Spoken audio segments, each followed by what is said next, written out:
You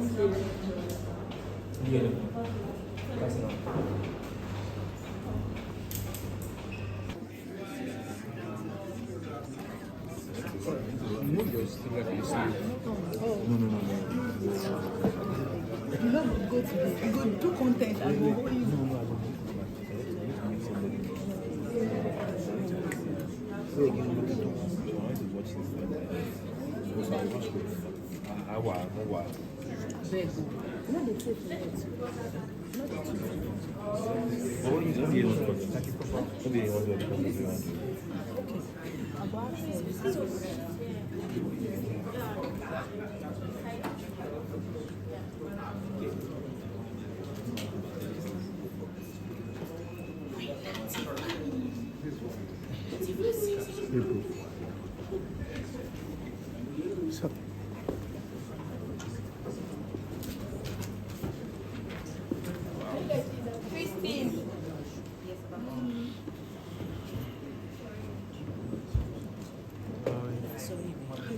Camera, just shoot part 2.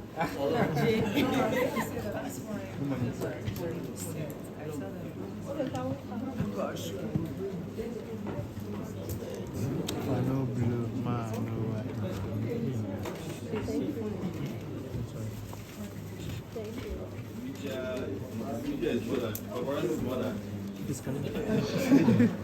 Thank you. Hello, good afternoon. The media crew will get all the content, don't worry, for sure. So let's just start. We have like 3 minutes, so let's just sit down, make 2 months. I don't think anything is going to top what we have in store for you guys. But I'm going to call the Queen. Woo! Please come and tell us about the movie.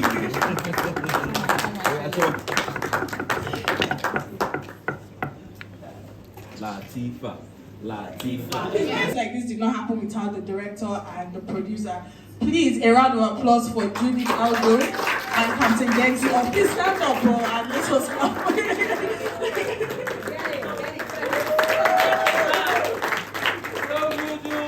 And my boss, he would literally, Mr. Pep, please stand up. Yes, so we don't waste much of your time. We're going to show a 5 to 7 minutes clips of the movie, and then what? So please, this is also a clip without the sound, without all of the color grading and post-production and all of those things. But we also want you to feel the movie and expect something great from us. So we'll start with that, and then we'll move forward. Glad you did that because this is your first cinema debut, and telling the story, again, you have to be very diversified and intentional in things. So I'm really going to start from the director of the movie because that also required you to direct people in different ways. Yes, so just tell us about how that worked for you and the story. Good afternoon, everyone. And thank you for coming to experience Queen Lateefah with us. I'll just respond to our question immediately. So the entire Queen Lateefah brand and audience is a very inclusive one, and it shows a range of experiences or audience from the grass to whatever level that you can imagine. And the simple logic of the story is someone who can, rise up to whatever she can imagine in her world or in her dream, regardless of her own reality. And I think that's what every audience can connect to. We all have aspirations, we all have goals, we all have dreams. And to pull this magnitude of story, you need a diverse range of, characters and audience. And that's what Queen Lateefah has, successfully displayed. Please, a round of applause. And then I will go to Kunle. We are certified lover boy at this point, so I think we know that in different ways. But how is this different to all of the stories? And have you encountered a Queen Lateefah in real life? TV is a Queen Lateefah. I kid you. That's a kidding. That's a joke. So it's different for me because first and foremost, I've coincidentally and fortunately I've been able to follow through with the Queen Lateefah that we've seen on YouTube, which I found very hilarious. And when I got the call that it was going on the big screen, it was interesting for me to explore because it's not what you see every time, but it's what you see. Because I mean, we live in Lagos where it's fake it till you make it most of the time. Have I encountered any Queen Lateefah? But yeah, so you go to a club sometimes and you see people that just kind of you can see the effort they make to step up their game, and you have to applaud it or play along with them. Hers is just outrageously ridiculous because, like the director said, her reality is, and her dreams are so high. But then again, if there's anything I picked up from this project, is the realization that there is always a gift, even in these people. You know, in the Queen Lateefahs out there, there's something that they can enhance or develop that can open the doors that you really want.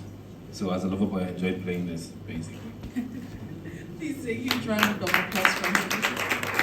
So this is for Queen Lateefah. As a Yoruba girl, we've often said, I doubt if you read scripts. It has to be from your head, of course. But this is also something different. I can tell that you pushed yourself far and wide for this project. How did you follow the scripts? Did you write the script? And how did we arrive at this magic?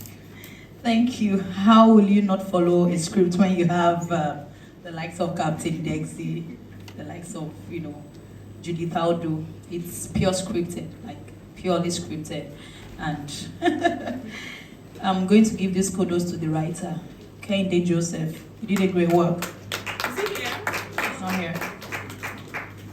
I followed the script. I mean, witness, you followed the script. And they saw Shege. What's that slang again? Give it to me. Give it to me. All right, thank you. So Judith, being a producer, you're technically the highest body and soul of the movie. In terms of location, because then we have two different worlds apart. In terms of location, in terms of just getting things together, because we know how Lagos can be. Again, like you're filming in two different worlds. And how did that come into play? And like, what was the challenges you faced to be able to produce this? Thank you so much. I would love to say thank you to everyone for coming out today. Good afternoon, and congratulations to the team. Filming, I think while I'm laughing, I guess Lexi would also be laughing, everybody would be laughing, it will be the ghetto. The ghetto was a hustle, it was madness, filming there. Imagine taking Adedimeji Lateef, taking Brother Shaggy, taking Officer Wos, taking Kiki, taking Wumi Toriola, taking Auntie Faithia Balogun, taking Madam Saji, taking Kunle Remi, taking them to the ghetto. It was madness filming.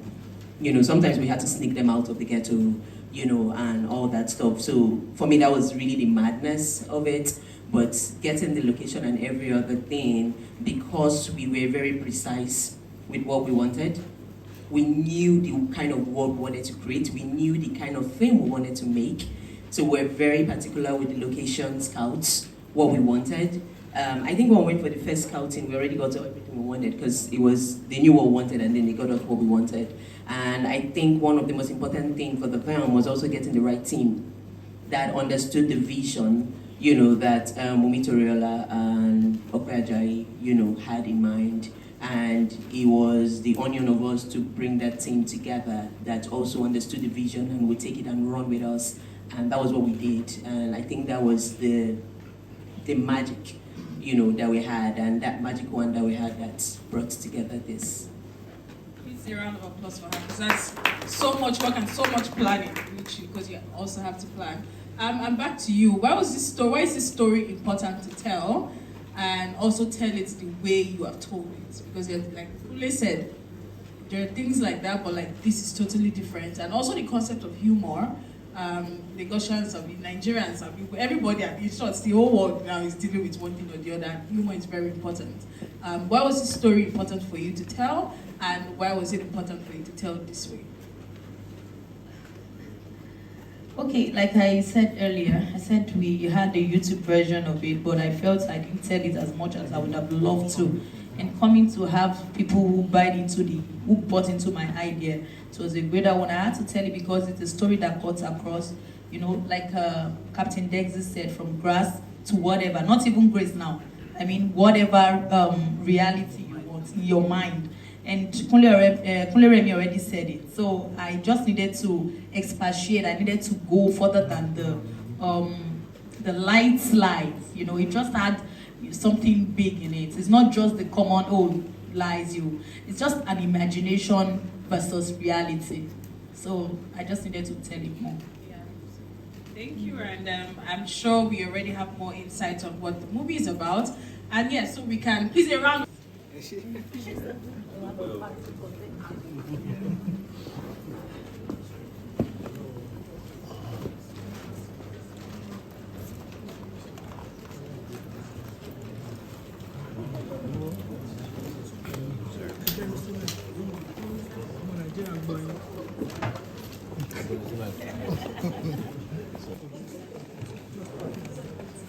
Please, once more, no phones. We're not recording yet.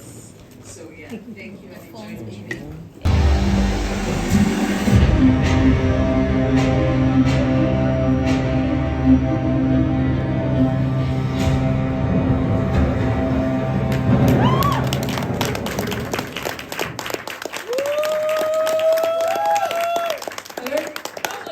September 27th, baby! Once more. Day two. Yes, sorry. The reaction is all that we needed. I'm sure you guys can see that we created magic for this film. And yes, it's coming to cinemas September 27th, which is a month from now. So please mark your calendars, everybody. I'd like to call on Mr. Opeya Jai, President CEO of Cinema Distribution, and just come and give us a round of applause for him, please.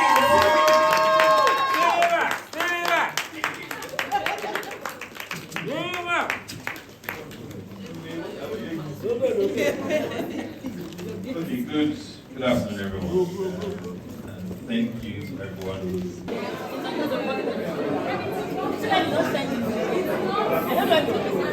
I said,